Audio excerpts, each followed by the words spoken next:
Guys, I have a super powerful technique that I want to share with you today on how to let go of anger. For you guys that are dealing with a lot of anger, a lot of rage inside of you, just know I want to share something with you on that. I was one of those people that had so much rage, like crazy.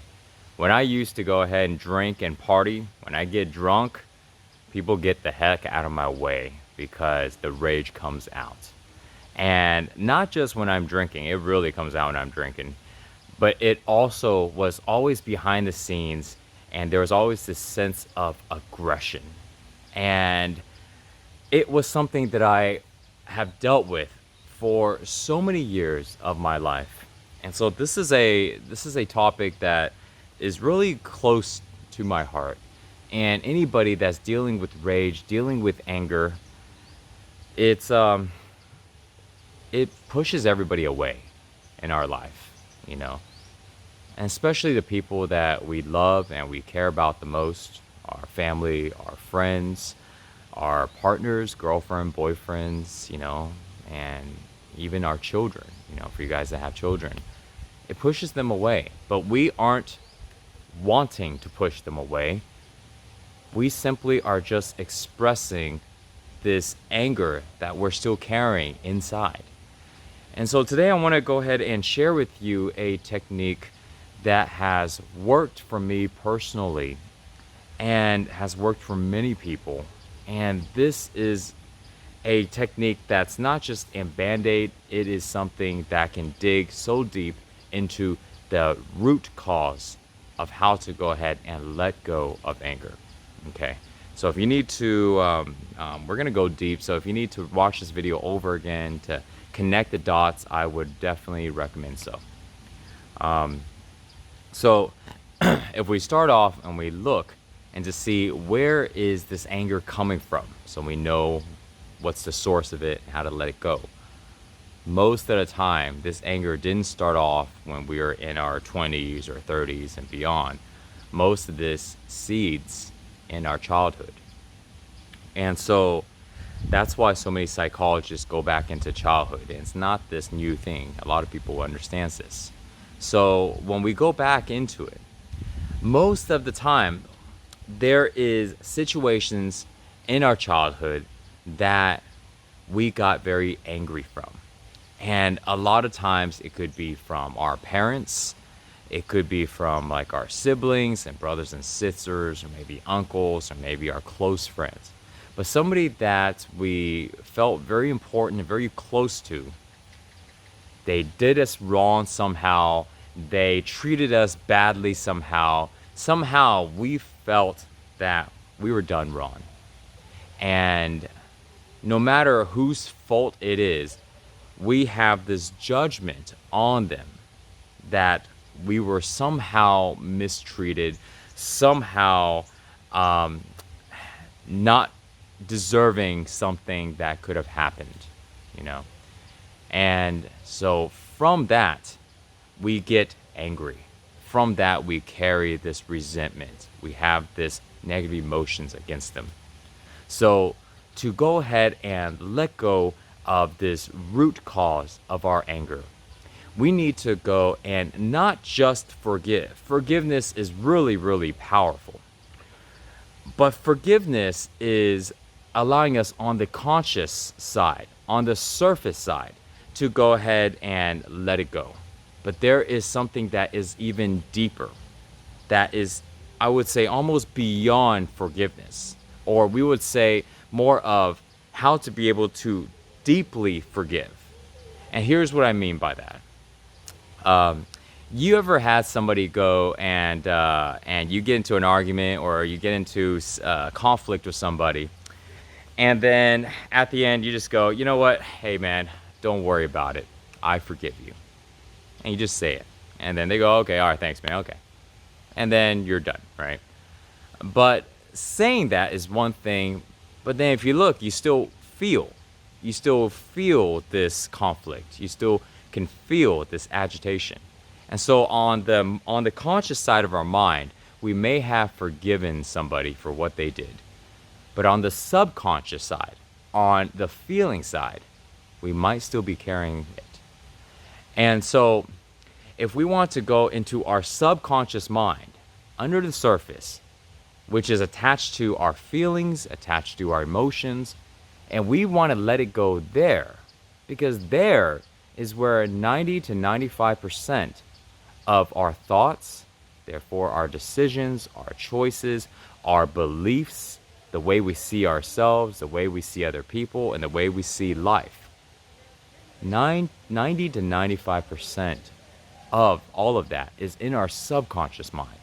And so therefore, we need to be able to forgive at that level. If not, consciously, we may have forgiven them. But subconsciously, we are still feeling that anger, still feeling like we were done wrong. So this technique is very straightforward. In order to really deeply, deeply forgive, we need to see it as them not doing anything actually wrong. We need to be able to enter into their perspective and have a sense of understanding, a sense of compassion, a sense of relatability. Because we do the best we can, but sometimes people will not be satisfied with our actions. But if they were to go ahead and be in our shoes and feel the way we feel and have the history that we have and all of that, the chances might be that they will make a similar decision and similar action. But if they are looking at it from the outside, they may not understand it. And that's how we are a lot of times when we look at somebody and we see that they did something that was wrong to us, and now we are judging them for it. But when we go ahead and enter into their mind and see their world from their perspective, now we are able to relate to them. We are now able to feel what they were feeling. And now we're able to have compassion for what they were going through. And now it starts to make sense that if we basically become that person that did something to us, now we seem to understand why they would do it. And we will seem to understand how it makes sense. That in reality, people aren't looking to want to just hurt other people. People aren't looking around wanting to go ahead and do other people wrong. Everybody wants pretty much the same thing: to be loved, to be happy, to feel good. But when we carry certain negative emotions and anger, for example, inside of us, whatever is inside of us has to be expressed out. And this is when we hurt people that we love, or we do things that may not be the best. So in this technique, in this method, what we are doing, I'll give you an example, is let's say if we are upset at a parent. Maybe it's our father. Maybe our father treated us a certain way, or did something or didn't do something in our childhood. And now we have this judgment against them.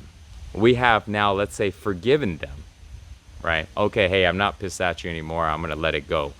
But we still are feeling that. And so now what we would do is we would go and get into the perspective of our father. We'll get into the perspective and see, how was it like being him? How was he being treated maybe in his childhood? How did his mom and his dad treat him? How did his friends and his siblings treat him? What was his life like? What was he going through? What was his beliefs? How did he see the world? How did he see himself? And once we start to be able to get into his perspective, now it starts to make sense that the way he treated us is absolutely the way he would have treated us. It's not his fault. That's just what happened as an effect of the way he was treated. Can't really blame him for it. We can maybe blame the other people that treated him that way, which then he treated us that way. And then the ripple keeps going on. But once we're able to get into his perspective, now we don't see him as doing something wrong. We don't see him as being this bad person. We don't carry that anger that's deep inside. Now we're able to connect, we're able to have that compassion, that understanding. And when we can feel what he was feeling, now we are able to let go of that feeling of judgment that we have carried for all these years that basically turn into anger in our adult life. Now we're able to go and be able to connect to compassion instead. So subconsciously, when we are thinking of him, right, we start using him as an example, or if we are in a situation that reminds us of something that has happened that has to do with him, for example, on a subconscious level, which means we may not be aware of it, but we now have changed that emotional association. And what that means is when we are connecting the dots in the background, in the subconscious mind, we're not connecting it to anger anymore. Instead, we connect it to compassion. We connect it to understanding. We connect it to relatability. I'm in your shoes now. Man, I feel you. I now understand. And it's not pity, it's not sympathy, it's simply just this understanding. There's no blame and no judgment, it's just the way it is. But I don't carry that emotion now against that person. And I don't carry that emotion now. That emotion in us, it can now be changed. So this is something that's really, really powerful. And the way you do this, close your eyes, be in a quiet place, and go in and imagine being that person that you have some type of judgment or some type of conflict in. And depending on how much information you know about this person, how he grew up, if we're still using the father example or whatever it is, how much information you know about his life, about what he was going through, about how he was treated and all these things. If you don't know a lot of information, then it's a good opportunity to do a little digging. And remember, there's an intention, a purpose in this digging. You're not just doing it just for the heck of it. There's a very specific intention. You are doing it for yourself. You're not doing it for other people, If other people are helped, well, great. But we're doing it for ourselves. We don't want to carry this in us. So when we go ahead and do the digging and we talk to our relatives, or we go back into history, go back to these pictures, videos, whatever it is, a lot of things are going to come up. But just know that all of this is for a very specific reason. And it's so this way we can go ahead and truly, on the deepest level, forgive this person by changing our perspective of the situation, by getting into that person's shoes, getting into that person's perspective. So try that out. This might be something, if you talk to a psychologist or you talk to these emotional trauma people, you may find this technique. They may use this technique, but they may use something different. But this is a very powerful technique, very, very effective.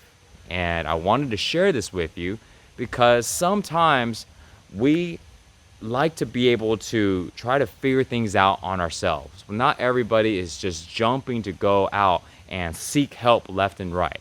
And I'm not saying that this is a replacement for anything. But what I am saying is that you can't lose by trying this out, by pursuing and starting to go ahead and dig. I am all about empowering. And I believe that all of us should have the power to make ourselves happy, healthy, strong. And so no matter if it is our emotions of being happy, if it is our health for exercising, if it's our nutrition for knowing what is the right foods to eat, or if it's our ability to support ourselves financially, we as a person need to be able to take care of ourselves. And at least on a basic level. And the most amount, the better. The more amount, the better. So this way we aren't having to depend on everything, on everybody outside of us. We are now empowering ourselves. Thanks, guys.